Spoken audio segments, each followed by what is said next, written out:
Right. నమస్తే. Welcome to Andhra Prabha. డబ్బు కోసం తన స్నేహితుడి ఇంటికే కన్నం వేశాడు ఓ మిత్రుడు. స్నేహితుడి ఇంట్లో బంగారం, డబ్బులు ఉన్నాయని తెలుసుకొని దొంగతనానికి పాల్పడ్డాడు.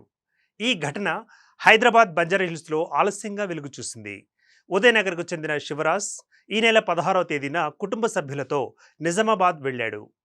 ఊరికి వెళుతున్న విషయాన్ని తన స్నేహితుడు హర్షిత్కు చెప్పాడు. అయితే అప్పటికే హర్షిత్ పూర్తిగా అప్పుల్లో మునిగిపోయి ఉండడంతో అదే అదనుగా భావించి శివరాజ్ ఇంట్లో చోరీకి పాల్పడ్డాడు. ఆడవేషంలో ఇంటి తాళాలు పగలగొట్టి ఇంట్లోకి ప్రవేశించాడు. అనంతరం ఇంట్లో ఉన్న 6.75 తులాల బంగారం, 1,10,000 నగదు తీసుకొని బయటపడ్డాడు. శివరాజు కుటుంబంతో ఇంటికి వచ్చినప్పుడు బంగారం, నగదు లేకపోవడంతో హుటాహుటిన పోలీసులకు సమాచారం ఇచ్చాడు. సమాచారం మేరకు పోలీసులు సంఘటనా స్థలానికి చేరుకుని పరిశీలించారు. క్లూస్ టీంతో వివరాలను సేకరించినట్లు పోలీసులు తెలిపారు. హర్షిత్ ఆడవేషంలో చోరీ చేసిన దృశ్యాలు సీసీ కెమెరాల్లో రికార్డు అయినట్లుగా గుర్తించారు.